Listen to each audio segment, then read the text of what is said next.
ഈ തീരത്ത് അത്ഭുതത്തോടെ നോക്കി നിൽക്കുന്ന ഒരു കുട്ടിയാണ് ഞാൻ. തിരമാലകൾ എണ്ണി കുളിർ കാറ്റേറ്റ് ഇവിടെ നിൽക്കുന്നത് തന്നെ പുണ്യമാണ്, ആനന്ദമാണ്. അപ്പോൾ ആ ജലനീലിമയെ ഒന്ന് തൊടാൻ കഴിഞ്ഞാലോ? എല്ലാം അലിഞ്ഞില്ലാതാകുന്നു. ഒന്നു മാത്രം കാതിൽ മുഴങ്ങുന്നു, സ്പർശിക്കുന്നു. സംഗീതമയമായ അഗ്നിഭാവമായ ബ്രഹ്മം, പ്രണവാകാരം.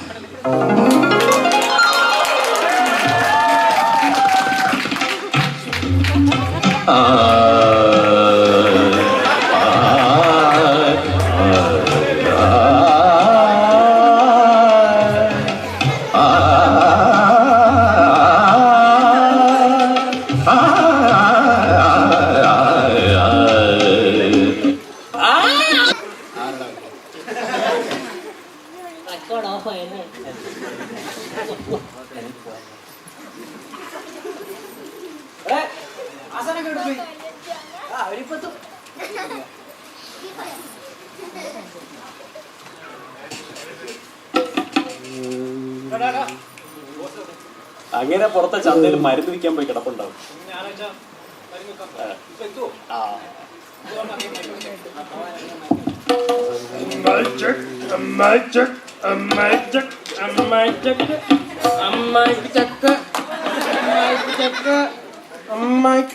പ്രഭാകര ഡിസിപ്ലിൻ പൊസിഷനിൽ ചെന്ന് നിൽക്കണമല്ല. ഞാനല്ലെങ്കിൽ ഇവിടെ ആർക്കും ഡിസിപ്ലിൻ ഒന്നുമില്ല അല്ലേ? എടേ, ഞാൻ ഇന്നത്തെ ദിവസം ഞായറാഴ്ചയിൽ എനിക്ക് മരുന്ന് വയ്ക്കാൻ പോകാൻ പറ്റുമോ? വയറ്റിപ്പഴപ്പല്ലേ. എല്ലാരും എല്ലാം റെഡി അല്ലേ? ചെക്ക് ചെയ്തോ? നീ ട്യൂൺ ചെയ്.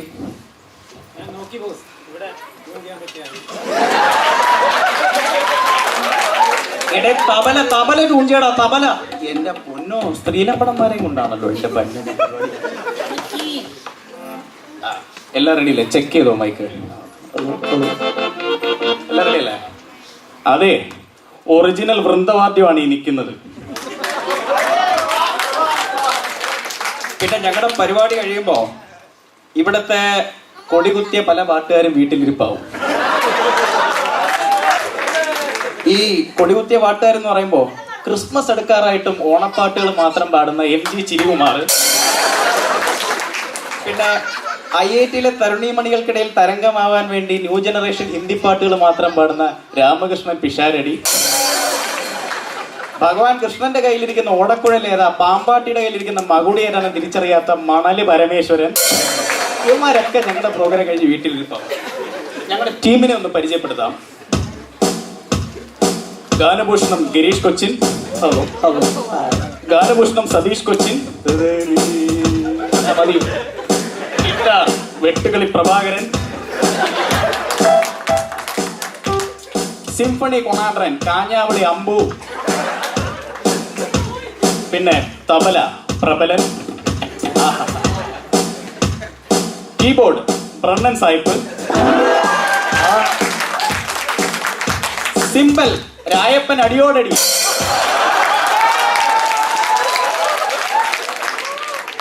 പിന്നെ ഷഹനായി ഉസ്താദ് അൽകുരുത്ത് വിജീഷ് മോൻ.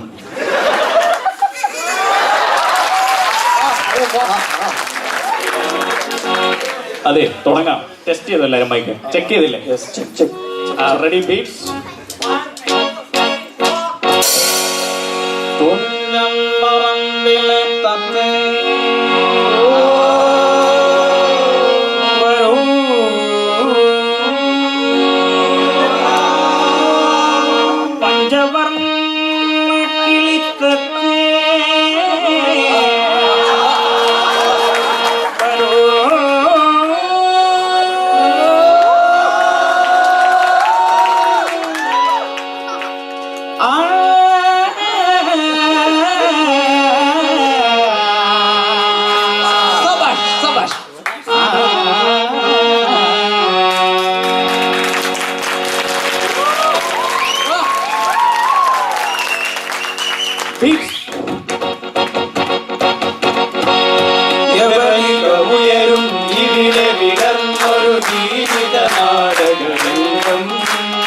ജനനം തൊട്ടു തുടങ്ങും നാടകമടിമുടി നാട്യ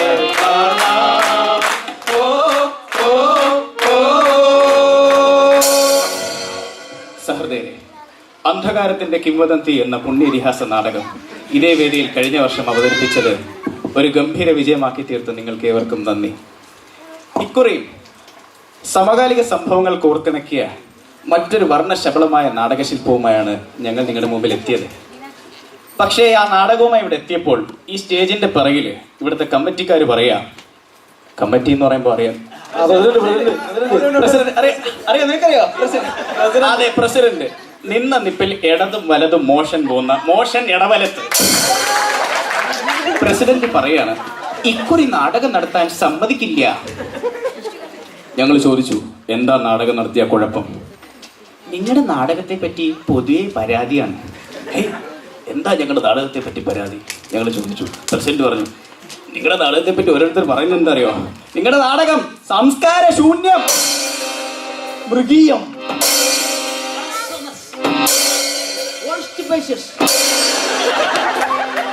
എന്തിനേറെ പറയുന്നു സുഹൃത്തുക്കളെ, ലോകത്താകമാനമുള്ള മലയാളികൾ വെറും കൾച്ചർലെസ്സും കഞ്ഞികളും ആണെന്ന് വരെ പറഞ്ഞു പരത്തി.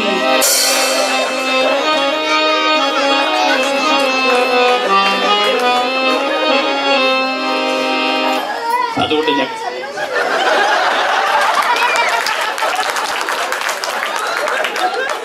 പ്രഭാകര, നിനക്ക് ഓവറാക്കാൻ ഇനി ഒരുപാട് അവസരങ്ങളുണ്ട്. പരിപാടി തുടങ്ങിയിട്ടേ ഉള്ളൂ, പൊസിഷനിൽ നിൽക്ക്.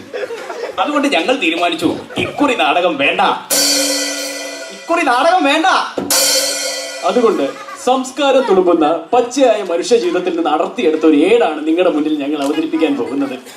അതെ, പച്ചയായ മനുഷ്യരുടെ ജീവിതം ശുദ്ധമായ ശാസ്ത്രീയ സംഗീതത്തിൽ ചാലിച്ച് ഒരല്പം വെള്ളം ചേർത്ത് കുഴച്ച് കൈവെള്ളയിലിട്ട് ഇങ്ങനെ തേച്ച് പിടിപ്പിച്ച് ദേഹവാസങ്ങളിൽ പുരട്ടുകയാണെന്നുണ്ടെങ്കിൽ വാദത്തിന്റെ കഴപ്പ്, ചെറിയ കുപ്പിയുടെ വില 5 രൂപ, വലിയ കുപ്പിയുടെ വില 10 രൂപ. ഇതെന്തായാലും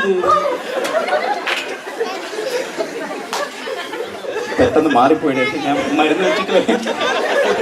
കുഴപ്പമായ ഇല്ല, സിമ്പിൾ അടിടാ. അതെ, പച്ചയായ മനുഷ്യരുടെ ജീവിതം ശുദ്ധമായ ശാസ്ത്രീയ സംഗീതത്തിൽ ചാലിച്ച് അവതരിപ്പിക്കുന്നു. ഏതാണ് കഥ? ഏതാണ് കഥ? ഏതാണ് കഥ?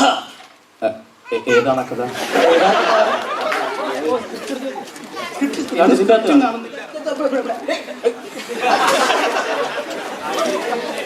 എന്തോന്നടേ എന്റെ സ്ക്രിപ്റ്റിനകത്തിട്ട് കുറിച്ചുകൊണ്ടിരിക്കുന്നത്? ഏതാണാവോ ഈ കഥ? മറന്നുപോയല്ലോ. ഈ കഥ വിശ്വവിഖ്യാത റഷ്യൻ സാഹിത്യകാരൻ അണ്ടിക്കോട് ദസ്തേവിസ്കിയുടെ ഏറ്റവും പ്രശസ്ത നോവലായ എൻറ്റർ ദ ഡ്രാഗൺ അഥവാ എന്തരടേ രാഘവ.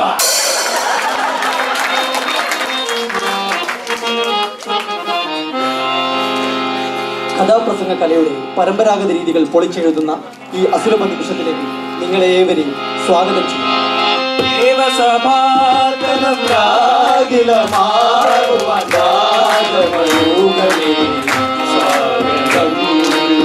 സ്വാഗതം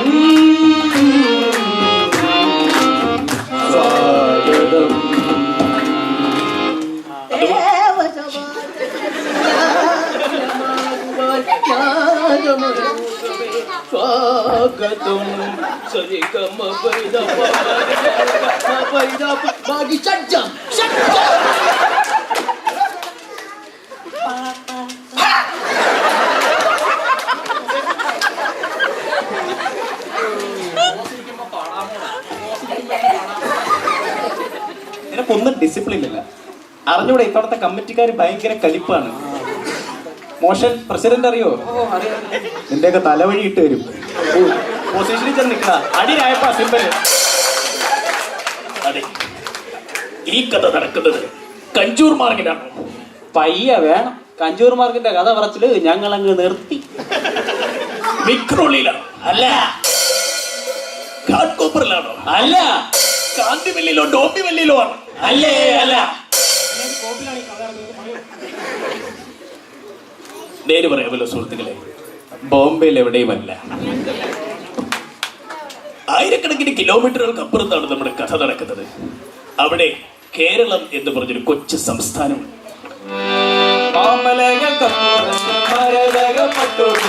മലയാളമെന്നൊരു നാടുണ്ട്, മലയാളമെന്നൊരു നാടുണ്ട്, മലയാളമെന്നൊരു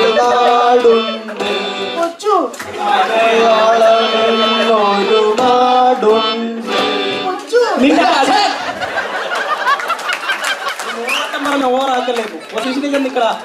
കമ്മിറ്റി കലിപ്പാണ്. ഇല്ല അവനുണ്ട് ഇത്തവണ കമ്മിറ്റിയില് തോമ. എന്നാ മസിലാന്നറിയോ? അവന്റെ ഇടത്തെ കഷത്തിന് താഴെയുള്ളില്ല അതുണ്ടല്ലോ വിങ്സ്. മെനങ്ങാൻ ഞാൻ പഴവങ്ങാട്ടി കൊണ്ടടിച്ച തേങ്ങയുടെ അത്രയുണ്ട്. അടിച്ച് പെരുത്ത് കളയും നിന്നേക്ക്. സിമ്പിൾ അടിരായപ്പാ. അങ്ങനെയുള്ള കേരളത്തിന്റെ ഒത്ത നടുക്കായി ഒരു കൊച്ചു ഭൂഖണ്ഡമുണ്ട്, ഏഷ്യ. ഈ ഏഷ്യ ഭൂഖണ്ഡത്തിന്റെ പടിഞ്ഞാറ് മാറി ഒരു ചെറിയ മരുഭൂമിയുണ്ട്, സഹാറ. ഈ സഹാറ മരുഭൂമിയുടെ നടുവിലൂടെ ഭാരതപ്പുഴ ഇങ്ങനെ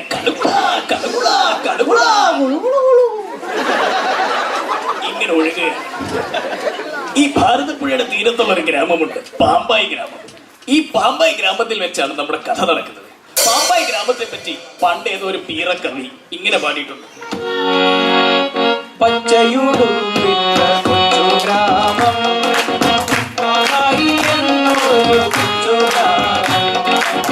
പിച്ചക്കാർ വല്ലോരും തന്നതാണോ, ദൈവവും വച്ചിരുന്ന പണിഞ്ഞതാണോ, ദൈവവും വച്ചിരുന്ന പണിഞ്ഞതാണോ, ദൈവവും വച്ചിരുന്ന പണിഞ്ഞതാണോ,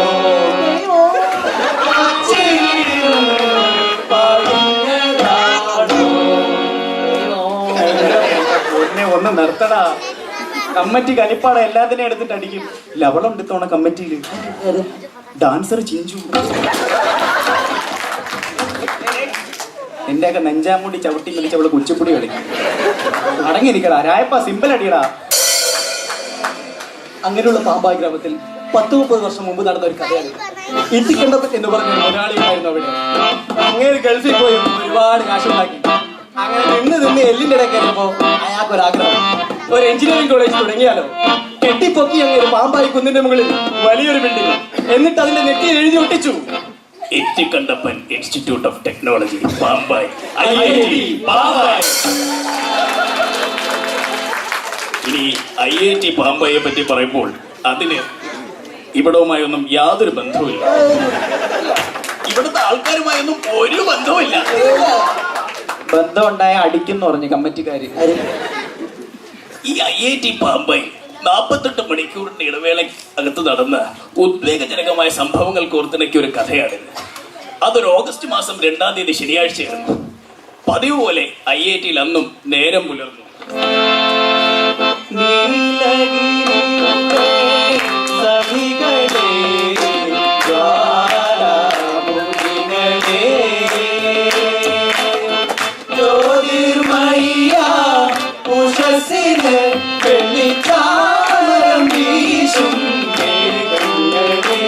സുപ്രഭാതം സുപ്രഭാതം സുപ്രഭാതം സുപ്രഭാതം സുപ്രഭാതം.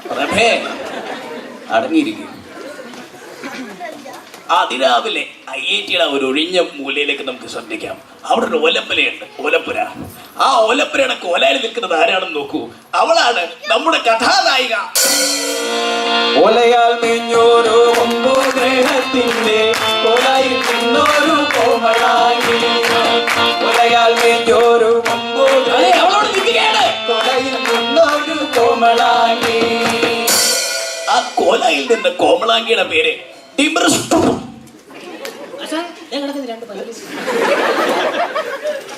രണ്ടെണ്ണേ പോയല്ല. ഇനി കമ്മിറ്റിക്കാർക്ക് അത്രയും കുറച്ചു കൊടുത്താൽ മതി. ആ ഫ്ലോ കളഞ്ഞു. നമ്മൾ എവിടെ പറഞ്ഞു നിർത്തിയത്? കോമളാങ്കി കോമളാങ്കി. ആ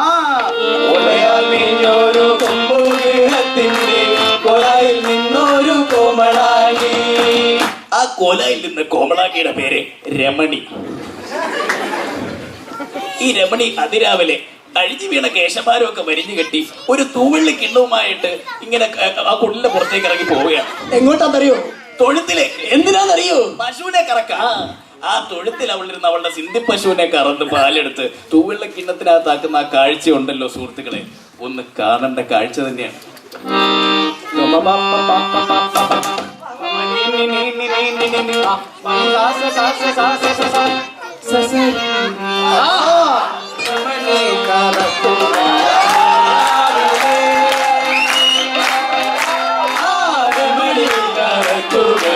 അതിരാവിലെ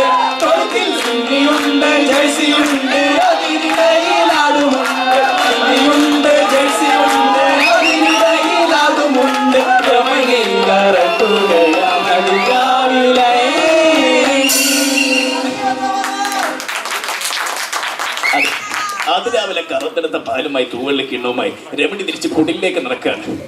ആ കുടിലിന്റെ വാതിക്കലിരിക്കുന്നത് ആരാ നിങ്ങൾ ശ്രദ്ധിച്ചോ? പത്രവും വായിച്ചോണ്ട്. അതാണ് രമണിയുടെ ഭർത്താവ്, നമ്മുടെ കഥാനായകൻ സുന്ദരേശൻ.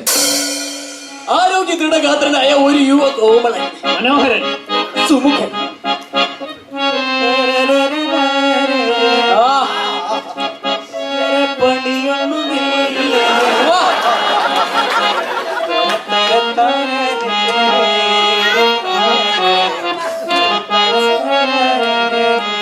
अरे वाह उस्ताद, सुंदरेशा सुंदरेशा सुंदरेशा सुंदरेशा भया कुम भया कुम भया कुम भया कुम भया सुंदरेशा भया कुम भया कुम भया कुम भया कुम भया सुंदरेशा. അതെ, പെരുത്ത കുംഭയാണ് സുന്ദരേശൻ. രമണി ഇവരുടെ ഫാമിലി പ്ലാനിങ്ങിനെ പറ്റി ഒന്ന് പറയാം. ഇവർക്ക് രണ്ടുപേരും കൂടെ ചേർന്ന് 4 കുട്ടികളാണ്. മൂത്തവൻ ജിനീഷ്, ബിനീഷ്, നാലാമത്തവൻ ഫിനീഷ്. അതോടെ നിർത്തി. ഇനി 4ാമത്തെ കുട്ടിയുണ്ടല്ലോ ഫിനീഷ്. ഇവനെ പറ്റി പറഞ്ഞാൽ ഇവനൊരു കഥാപാത്രമാണ്. ചപ്പിയമൂക്കും നൈകീഷും പാറിപ്പറന്ന തലമുടിയും കുളിക്കും ഇവൻ അടുത്തു വന്നാൽ സഹിക്കുന്നില്ല ദുർഗന്ധം. പിരിഞ്ഞ ചുണ്ടും കരിഞ്ഞ മുഖവും കണ്ടാലുകളൊരു കാട്ടാളൻ. മാറ്റുകയിൽ ഇവൻ ഏണിയിൽ നിന്നും കൂളിംഗ് ഗ്ലാസും ഗിറ്റാറും. മാറ്റുകയിൽ ഇവൻ ഏണിയിൽ നിന്നും കൂളിംഗ് ഗ്ലാസും ഗിറ്റാറും. അതെ, അവനവന്റെ മേനിയിൽ നിന്നും കൂളിംഗ് ഗ്ലാസും ഗിറ്റാറും ഇതുവരെ മാറ്റിയിട്ടില്ല.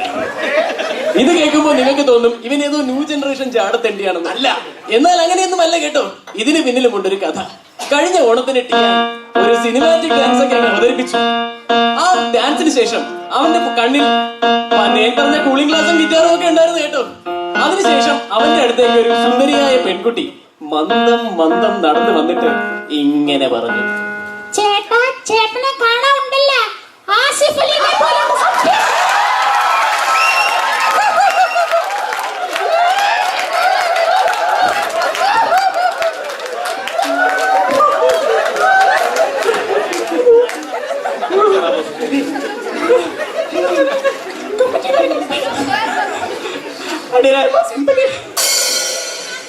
അതെ, പറഞ്ഞല്ലോ രമണി പാലൊക്കെ കറന്നെടുത്തോണ്ടാണ് വന്നത്. പാല് കറന്നെടുത്ത തൂവള്ളിക്കിണ്ണം രമണി സുന്ദരേഷനെ ഏൽപ്പിച്ചു. അന്നേരം ഭർത്താവായ സുന്ദരേഷൻ രമണിക്ക് എന്താ കൊടുത്തതെന്നറിയോ? ചാം ചക്കാ ചൂം ചക്കാ ചുമൽ ചക്കാ ചാം. ചാം ചക്കാ ചൂം ചക്കാ ചുമൽ ചക്കാ ചാം. ചാം ചക്കാ ചൂം ചക്കാ ചുമൽ ചക്കാ ചാം. ചാം ചക്കാ ചൂം ചക്കാ ചുമൽ ചക്കാ ചാം. അതെ, 2 കുപ്പി ജാമും 1 ചുമട് ചക്കയും. ഇതെടുത്തോണ്ട് രമണി അങ്ങനെ നടന്നു പോവുകയാണ്. ഗജരാജ വിരാജിത മന്ദഗതി. രമണി നടക്കുന്ന വഴിയിൽ രമണിയുടെ സർവാംഗ സൗന്ദര്യം സുന്ദരേശൻ ശരിക്കൊന്ന് നോക്കി. എന്നിട്ട് പറഞ്ഞു, മോളു രമണി ഒന്ന് നിന്നേ. രമണി മെല്ലെ തിരിഞ്ഞു നിന്നു. സുന്ദരേശൻ അവളുടെ കണ്ണുകളിലേക്ക് നോക്കി.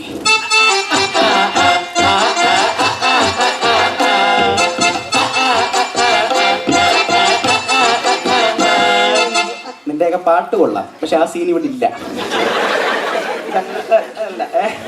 സുന്ദരേശൻ രമണിയുടെ കണ്ണുകളിലേക്ക് നോക്കി. എന്നിട്ട് പറഞ്ഞു, മോളു രമണി, ഞാനിന്ന് ഇത്തിരി നേരത്തെ ഒരു 12-12:30 ആകുമ്പോൾ മടങ്ങി വരും.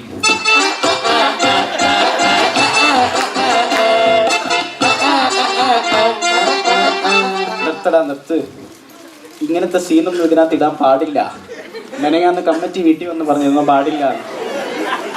ഇതേ മലയാളി കൾച്ചറൽ ആണ്, അതിനകത്തൊന്നും പറ്റില്ല. അതെ, സുന്ദരേശൻ പറഞ്ഞു, മോളു ഞാനിന്ന് നേരത്തെ വരും, അന്നേരം ചോറും കറിയൊക്കെ റെഡിയാക്കി വെച്ചേക്കണം കേട്ടോ എന്ന് പറഞ്ഞ് സുന്ദരേശൻ തിരിച്ച് നടന്നു. സുന്ദരേശൻ എങ്ങോട്ടാ പോയെന്നറിയോ? സുന്ദരേശൻ ഒരു ചായക്കടയുണ്ട്. ആ IIT-കകത്ത് നടത്തുന്ന ഒരു ചായക്കട. സുന്ദരേശന്റെ ഉപജീവന മാർഗം ഈ ചായക്കടയാണ്. ആ ചായക്കടയിലേക്ക് സുന്ദരേശൻ ഇറങ്ങി വരികയാണ്. അവിടെ ഭക്ഷണം കഴിച്ചുകൊണ്ടിരിക്കുന്നവരോട് സുന്ദരേശൻ ചോദിക്കുന്നത് എന്താണെന്നറിയോ? മുത്തപ്പൻ വേണോ, വെണ്ണ ബോണ്ട വേണോ, ബോണ്ട വേണോ, സുന്ദരേശൻ ചേട്ടൻ വേണോ, മുത്തു വേണോ, മുത്തപ്പൻ വേണോ, വെണ്ണ ബോണ്ട വേണോ, ബോണ്ട വേണോ, സുന്ദരേശൻ ചേട്ടൻ വേണോ, മുത്തു വേണോ, കടല പരിപ്പും കൊണ്ട് കദളിപ്പഴവും കൊണ്ട് നൽകിയിടാം പാൽപായസം.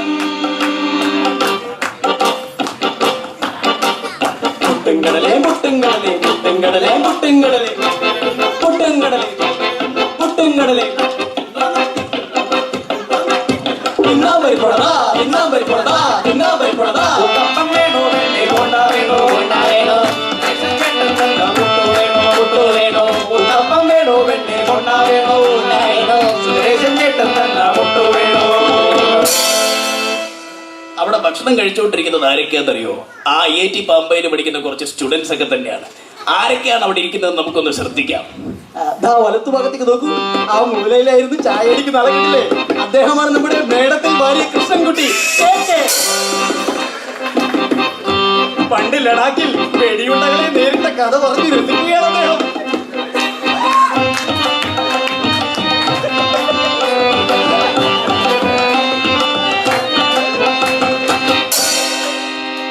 ഇനിതാ ആ ഇടതുഭാഗത്തേക്ക് നോക്കൂ. ആ മൂലയിൽ കട്ടൻ കാപ്പിൽ റമ്മൊഴിച്ചടിക്കുന്ന ആളെ കണ്ടില്ലേ? അദ്ദേഹമാണ് നമ്മുടെ ചാലക്കുടി ദിൽജി.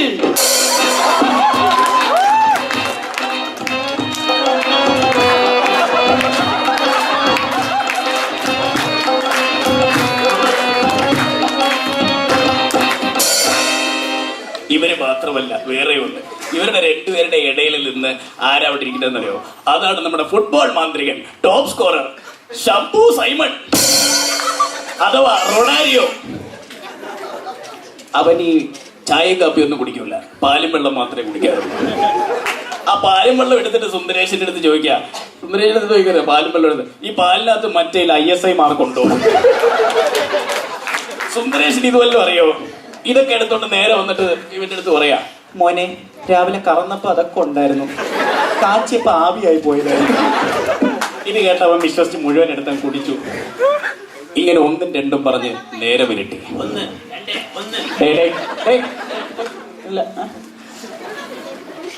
ഇനിയാണ് കഥയിലെ മർമ്മപ്രധാനമായ ഭാഗങ്ങളിലേക്ക് നമ്മൾ പ്രവേശിക്കാൻ പോകുന്നത്.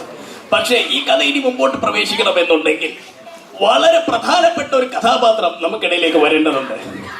രാത്രി പൊങ്ങിയ നേരത്ത് സുന്ദരേശന്റെ കടയിലേക്ക് വന്നു ചേരുകയാണ് ആ ഗ്രാമത്തിലെ ഏറ്റവും വലിയ ധനികൻ പൂക്കളം ഹംസ. ഈ പൂക്കളം ഹംസയെ പറ്റി ആ നാട്ടിൽ പ്രചരിച്ചിരിക്കുന്ന ഒരു റേഡിയോ പരസ്യം തന്നെ ശ്രദ്ധിച്ചാൽ നിങ്ങൾക്ക് കാര്യം മനസ്സിലാവും.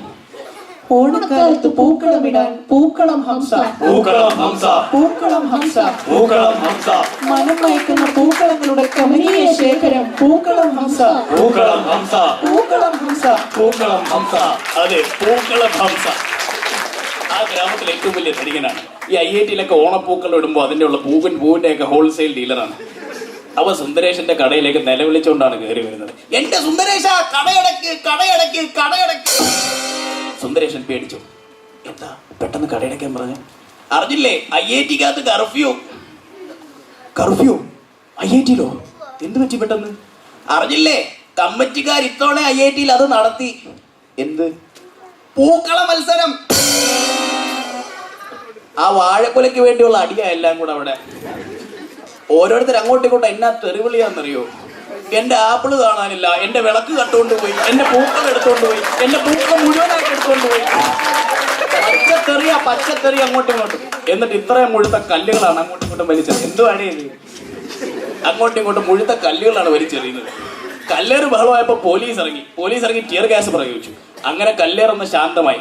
കല്ലേറ് ശാന്തമായപ്പോ ഒരെണ്ണം നടുത്തളത്തിലോട്ട് ഇറങ്ങി വന്ന് അപ്പുറത്തെ ഹോസ്റ്റലിലോട്ട് നോക്കി വിളിക്കുക, സന്തോഷ് പണ്ഡിറ്റിന്റെ സ്റ്റൈലില്, അല്ലേലും മാങ്ങയുള്ള മാവിലെ ഏറ് വരുമോ? ഇത് കേട്ടപ്പോ 25 കല്ല് വേറെ അങ്ങോട്ട്. ഞാൻ പിന്നെ ഓടി ഇങ്ങ് വന്നു. നീ പെട്ടെന്ന് കടയടച്ച് ഇതിനകത്ത് തന്നെ ഇരുന്നു, ഇന്ന് വീട്ടിൽ പോകാൻ നിൽക്കണ്ട, അന്തരീക്ഷം കലുഷിതമാണ് എന്ന് പറഞ്ഞ് ഹംസ പുറത്തോട്ട് ഇറങ്ങി. ഹംസയ്ക്ക് പിറ്റേ ദിവസം IIT കാൺപൂരിൽ ഒരു ലോഡ് കൊടുക്കാനുണ്ട് പൂവിന്റെ. പെറുക്കാൻ ഇറങ്ങിയതാ. അന്ന് ആകെ 4-5 ചെമ്പരത്തിപ്പൂ മാത്രമേ കിട്ടിയുള്ളൂ ഹംസയ്ക്ക്. സുന്ദരേശൻ കടയടച്ച് അവിടെ തന്നെ സമാധാനമായി കിടന്നുറങ്ങി. എന്നാൽ സമാധാനമായി സുന്ദരേശൻ ഉറങ്ങിയ ആ രാത്രിയാണ് രമണിയുടെ ജീവിതത്തിൽ എല്ലാ സന്തോഷവും നഷ്ടപ്പെട്ട രാത്രി. അവളുടെ സ്വപ്നങ്ങൾ കൊഴിഞ്ഞുപോയ കാളരാത്രി. ഇനിയുള്ള എല്ലാ രാത്രികളും അവർക്ക് ഉറക്കമില്ലാത്ത ശിവരാത്രികളാണ് സുഹൃത്തുക്കളെ, ഉറക്കമില്ലാത്ത ശിവരാത്രി. ശിവരാത്രി ഇനിയെന്നും ശിവരാത്രി, ഉറക്കമില്ലാത്ത ശിവരാത്രികൾ, ഇനിയെന്നും ശിവരാത്രി. എന്തായിരിക്കും അന്ന് അവിടെ സംഭവിച്ചിട്ടുണ്ടാവുക? ഇതറിയണമെങ്കിൽ നമുക്ക് രമണിയുടെ വീട് വരെ ഒന്ന് പോവേണ്ടി വരും. വരൂ, നമുക്ക് രമണിയുടെ വീട്ടിലേക്ക് പോവാം. അത് നമ്മൾ ഓയ് എവിടെ പോണം എല്ലാരും കൂടെ? രമണിയുടെ വീട്ടിലേക്ക് പോകണം. അല്ല, കൂടെ ഒരു ജേഴ്സി പശു കൂടെ ഉണ്ടാകും. എടാ, ഇത് ആ രമണി അല്ല, കഥാപാത്രം രമണി. തിരിച്ചു വരൂ കഥയിലേക്ക്. പൊസിഷനിൽ ചെന്ന് നിൽക്കെല്ലാരും. ഡേയ്, നീ എന്തിനാ തബല എടുത്തോണ്ടിറങ്ങിയത്?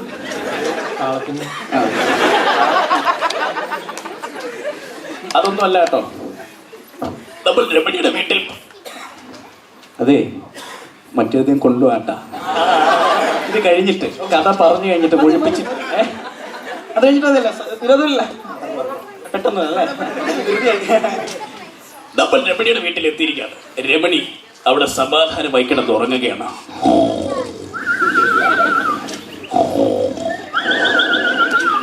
പെട്ടെന്ന് ദൂരെ എവിടെ നിന്നോ കുളിർക്കാറ്റിലൂടെ, തെങ്ങൻ തോപ്പുകൾക്കിടയിലൂടെ, വാഴത്തോപ്പുകൾക്കിടയിലൂടെ, അവളുടെ ജനാലക്കമ്പികൾക്കിടയിലൂടെ അവളെ തേടി എത്തുകയാണ് ഒരു മധുര മനോഹര ഗാനം. ആരും തുറക്കാത്തൊരന്തപുരത്തിലെ ആരാധനാമുറി തുറക്കും. രമണി ഞെട്ടി എണീറ്റു. പിശാരരുടെ ശബ്ദമാണല്ലോ ഈ കേൾക്കുന്നത്. ഇന്ന് സുർബഹാർ നേരത്തെയാണോ? ഒരുപക്ഷെ തോന്നിയതാവും, സ്വപ്നം കണ്ടതാവും. രമണി ഇടതുവശം ചരിഞ്ഞ് പിന്നെയും കിടന്നുറങ്ങി. കഷ്ടിച്ചൊരു 1 മിനിറ്റ് ആയിട്ടുണ്ടാവില്ല. അതേ ശബ്ദം, അതേ പാട്ട്, അതിലും മധുരമായി, അതിലും ഒച്ചത്തിൽ അവളുടെ ചെവിക്കല്ലിൽ ആഞ്ഞടിച്ചു. തണുപ്പുള്ള രാത്രിയിൽ തരിച്ചിരുന്നുറങ്ങുന്ന ചെറുപ്പകാരി പൂമുഖ കിളിവാതിൽ അടയ്ക്കുന്നില്ല, കാമിനിയെ ഞാൻ തുറക്കുന്നില്ല.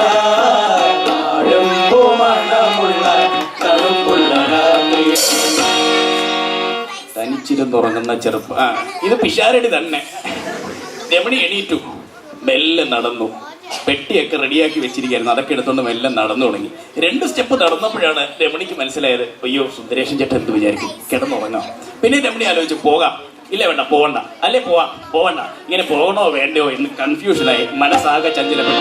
പോകണോ വേണ്ടയോ, പോകണോ വേണ്ടയോ, പോകണോ വേണ്ടയോ, പോകണോ വേണ്ടയോ, പോകണോ വേണ്ടയോ, പോകണോ വേണ്ടയോ, പോകണോ വേണ്ടയോ, പോകണോ വേണ്ടയോ. അവൾ തീരുമാനിച്ചു, പോയി കളയാം, എന്തായാലും ആളിവിടം വരെ വന്നതല്ലേ. രമണി പെട്ടിയൊക്കെ എടുത്തോണ്ട് മന്ദം നടന്നു. എന്നിട്ട് നേരെ കതവിന്റെ കുറ്റി വലിച്ചൂരി കതവ് മെല്ലെ തുറന്നു. അതാ അവളുടെ മുമ്പിൽ നിൽക്കുന്നു. പിഷാരടിയാണോ? അല്ല, അവളുടെ മുമ്പിൽ നിൽക്കുകയാണ് ഒരു പുലി. ബിഹാർ തടാകത്തിന്റെ കരയിൽ നിന്നും അവളെ കൊല്ലാനെത്തിയ ഒരു പുലി, ഒരു ചീച്ചപ്പുലി, ഒരു ഭീകരപ്പുലി.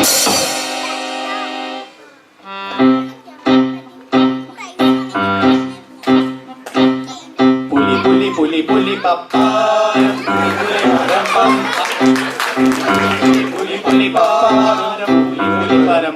അതെ, അവൾ വിറച്ചു പോയി സുഹൃത്തുക്കളെ. ഒരു അപാര പുലി. എന്തെങ്കിലും പെട്ടെന്ന് ചെയ്തേ പറ്റൂ എന്ന് ആലോചിച്ചപ്പോൾ പുലി നേരെ ചാടിപ്പിടിച്ചു. രമണിയല്ല, സുനന്ദിനിയെ, രമണിയുടെ പശുവിനെ. എന്തെങ്കിലും ചെയ്തേ പറ്റൂ, അല്ലെ പുലി പശുവിനെ തിന്നു കളയും. ഇങ്ങനെ ആലോചിച്ചപ്പോഴാണ് അവളുടെ കണ്ണിൽ 3/4 ഇഞ്ചിന്റെ ഒരു PVC പൈപ്പ് പതിഞ്ഞത്.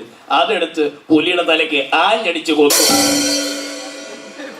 അടി കൊണ്ട് ആകാരത്തിലാണെന്ന് തോന്നുന്നു. പുലിയുടെ കയ്യിൽ നിന്ന് മൊബൈൽ ഫോൺ വരെ തെറിച്ച് താഴും. അല്ല, മൊബൈൽ ആരുടെ അതിനകത്ത് കളിക്കുന്നത്? മൊബൈലല്ല, മസ്തിഷ്കം. പിന്നെ കൂടെ കുറച്ച് പല്ലും നഖവും. ഇപ്പൊ കുഴഞ്ഞേനെ. അങ്ങനെ മരിച്ചു വീണ പുലിയുടെ സൈഡിൽ രമണി ചെന്ന് ചമ്പളം പണിഞ്ഞിരുന്നു. എന്നിട്ട് കുടുകുടാ കരഞ്ഞു.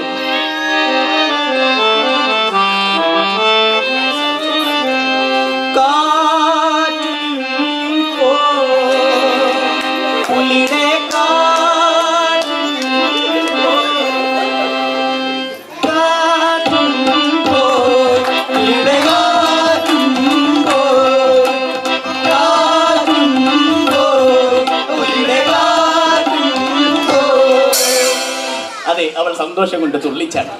എന്നിട്ട് ആ പുലിയെ എടുത്ത് ഒരു ചാക്കിനകത്ത് കെട്ടി സുന്ദരേശൻ തലേ ദിവസം ഒരു കമ്പോസ്റ്റ് കുഴി കുഴിച്ചു വെച്ചിട്ടുണ്ടായിരുന്നു. ആ കമ്പോസ്റ്റ് കുഴിയിലിട്ട് പുലിയെ അങ്ങ് മൂടി, എന്നിട്ട് സൈഡ് വാരം പോയി കിടന്നങ്ങ് ഉറങ്ങി.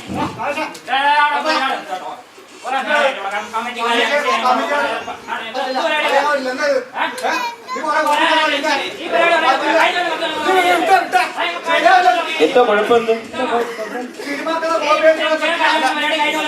ഓ, കോപ്പി അടിച്ചു, അതാ കുഴപ്പം. അനിയൻ വായിച്ചിട്ടുണ്ടോ റഷ്യൻ സാഹിത്യം വായിച്ചിട്ടുണ്ടോ? ദസ്തയേവ്സ്കി, സ്റ്റാൻസ്ലോവ്സ്കി,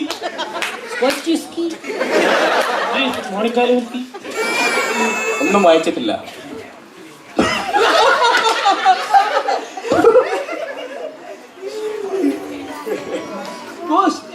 വിവരമില്ലാത്ത മലയാളം കമ്മിറ്റിക്കാരാണ് അത്രേ. കമ്മിറ്റി എല്ലായിടത്തും ഇങ്ങനെ കമ്മിറ്റി എന്ന് പറഞ്ഞാൽ വിദ്യാഭ്യാസം അവിടെ എങ്ങനെ കൊണ്ടിരുന്നല്ലേ ഇതിനെയൊക്കെ.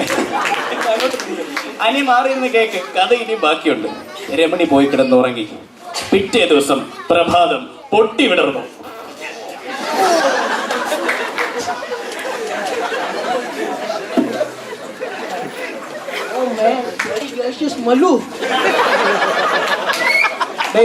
എന്തോന്നടേ ഇത്? അല്ല, അതിപ്പോ ഈ പ്രഭാതം പൊട്ടി വരുമ്പോ അവനും പൊട്ടി വിടുന്നു. ഒരുത്തൻ ചങ്ക പൊട്ടി വീണത് നീ കണ്ടായിരുന്നോടാ? പ്രബല, അങ്ങോട്ട് മാറി നിന്ന് കംപ്ലീറ്റ് പൊട്ടിച്ച് വിടർത്തിച്ചിട്ട് പതുക്കെ വന്നാ മതി. ഇവിടെ ഒരു ധൃതിയില്ല കേട്ടാ. പോട്ടടാ പ്രബല, പോട്ട് കേട്ടാ. പിറ്റേന്ന് സുന്ദരേശൻ തിരിച്ച് വീട്ടിലേക്ക് മടങ്ങി വന്നു, സൈക്കിളൊക്കെ ചവിട്ടി. വീടാകെ അലങ്കോലമായി കിടക്കാണ്. ചെടിച്ചട്ടിയൊക്കെ തറയിട്ട് കിടക്കുന്നു. തറയിൽ അപ്പടി ചെടി. സുന്ദരേശൻ നേരെ രമണിയുടെ മുറിയിലേക്കാണ് പോയത്. രമണി അവിടെ കരഞ്ഞ് കണ്ണു കലങ്ങിയിരിക്കുകയാണ്. കരഞ്ഞുകൊണ്ട് രമണി നടന്നതെല്ലാം സുന്ദരേശന്റെ അടുത്ത് പറഞ്ഞു. എന്നിട്ട് സുന്ദരേശന്റെ മാറത്ത് ചാഞ്ഞു.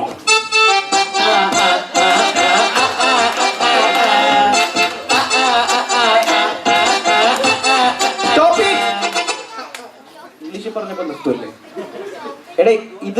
ഇതിനകത്ത് പറ്റൂല. ഇവിടുത്തെ ഈ സീനൊന്നും പറ്റൂല. ഇതൊക്കെ എടുത്തു കളഞ്ഞിട്ടാണ് ഇവിടെ അവതരിപ്പിക്കുന്നത്. നാളെ ആണുങ്ങളുടെ ഹോസ്റ്റലിൽ നമ്മൾ ഈ കഥ അവതരിപ്പിക്കുന്നത്. അവരെ കൊണ്ട് ഇവിടെ അച്യുത് മാം, ഓണഗോപാൽ, ആ 12 ഹോസ്റ്റലിൽ നമ്മൾ ഈ കഥ പറയുന്നുണ്ട്. അന്നേരം മുഴുവൻ ഇതാ, ആദ്യം മുതൽ അവസാനം വരെ. അന്നേരം ഇട്ട് പെരക്കിക്കോ. ഇപ്പൊ വേണ്ട. മാറത്തണഞ്ഞ രമണിയെ സുന്ദരേശൻ വാരി പുണർന്നുകൊണ്ട് ഇങ്ങനെ പാടി.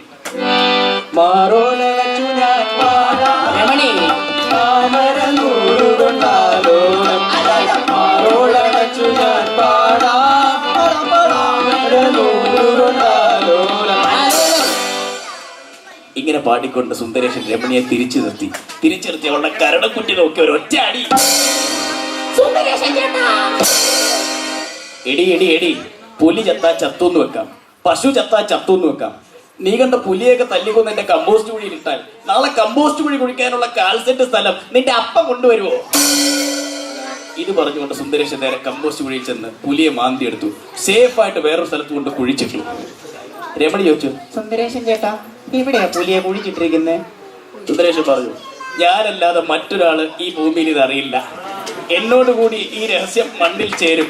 ഇതറിയാതിരിക്കുന്നതിലാണ് നിന്റെ സുരക്ഷിതത്വം. എന്ത് കൊലപാതകം, കമ്പോസ്റ്റ് കുഴി, എനിക്ക് കുഴിച്ചുകൂടൽ, ഇനി അടുത്തത് ഇത് മറ്റേ പടത്തിൽ കോപ്പി അടിച്ചതല്ലേ? ഇത് പടത്തിൽ കോപ്പി അടിച്ചു. പിന്നെ വേറെ വന്നായിരുന്നല്ലോ. ഇന്ന് വിദ്യാഭ്യാസം അങ്ങോട്ട് മാറ്റി എടുത്തിട്ടുണ്ട്. അതെ കൂടെ കൂട്ടാം. അടുത്ത വർഷം വേണ കമ്മിറ്റിയിൽ എടുത്തോ. എവിടെ നിന്ന് ഇറങ്ങി വരുന്ന ദൈവന്മാരല്ലേ നിങ്ങളെല്ലാം? എന്താ വിചാരിച്ചത് ഞങ്ങൾ കണ്ട പീറ മലയാള സിനിമയും കോപ്പി അടിച്ചോണ്ട് വന്നിരിക്കുകയാണെന്നാണോ? അവിടെയാണ് സുഹൃത്തുക്കളെ റഷ്യൻ സാഹിത്യത്തിന്റെ മഹത്വം. കഥയിലെ മർമ്മപ്രധാനമായ ഒരു വഴിത്തിരിവിലേക്കാണ് നമ്മൾ പോകുന്നത്. നിങ്ങൾ ആരും പ്രതീക്ഷിക്കാത്ത ഒരു ട്വിസ്റ്റും പിറ്റേന്നും പ്രഭാതം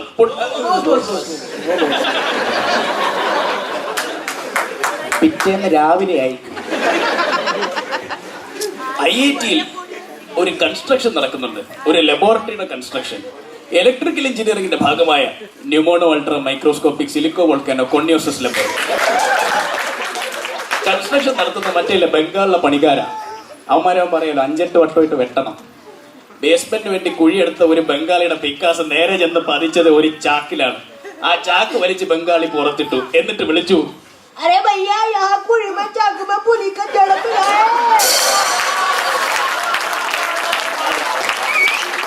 അതെ, ചാക്കിൽ പുലിയുടെ ജഡം കിട്ടിയിരിക്കുന്നു. അവൻ അതെടുത്ത് കുഴിയുടെ കരക്കിട്ടു. കേട്ടവർ ഞെട്ടി. അവരെല്ലാരും ഓടിക്കൂടി.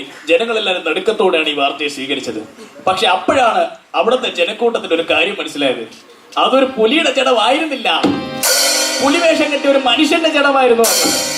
വിവരമറിഞ്ഞ സുന്ദരേശൻ ഞെട്ടി. ആരാന്നറിയണമല്ലോ തലേദിവസം വീട്ടിൽ വന്നത്. സുന്ദരേശൻ ഓടി സ്പോട്ടിലെത്തി ആ ശവത്തിനെ മുഴുവൻ ഒന്ന് പരിശോധിച്ചു. ആ ശവശരീരം പരിശോധിക്കുന്ന വഴിയിൽ സുന്ദരേശന്റെ കയ്യിൽ അത് തടഞ്ഞു. എന്ത്? സുന്ദരേശന്റെ കയ്യിൽ തടഞ്ഞു ആ ശവത്തിന്റെ കയ്യിൽ ഒതുക്കി പിടിച്ചിരുന്ന 4 ചെമ്പരത്തിപ്പൂക്കൾ. അത് കയ്യിലെടുത്തുകൊണ്ട് സുന്ദരേശൻ ശവത്തിന്റെ മുഖത്തോട് നോക്കി പറഞ്ഞു, ഇത് ഈ ആയിരുന്നോ കള്ള ഹമുക്കെ? അങ്ങനെയെങ്കിൽ അത് ആരായിരുന്നു? അവരെന്തിനാണ് രാത്രി ഇരുട്ട് വെക്കുന്ന രമണിയുടെ വീട്ടിന്റെ മുമ്പിൽ ചെന്ന് പാട്ട് പാടിയത്? ആരാണെന്ന് കരുതിയാണ് രമണി വാതിൽ തുറന്നത്? എല്ലാത്തിനും ഉപരി എന്തിനാണ് അവൻ രമണിയുടെ പശുവിനെ കയറി പിടിച്ചത്? ഈ ചോദ്യങ്ങളെല്ലാം ചോദ്യചിഹ്നങ്ങളും ചോദ്യശരങ്ങളുമാക്കി നിങ്ങൾ ഓരോരുത്തരുടെയും പേർക്ക് തൊടുത്ത് വിട്ടുകൊണ്ട് എൻഡർ ദ ഡ്രാഗൺ അഥവാ എന്തരുടെ രാഘവ ഇവിടെ പൂർണ്ണമാകും.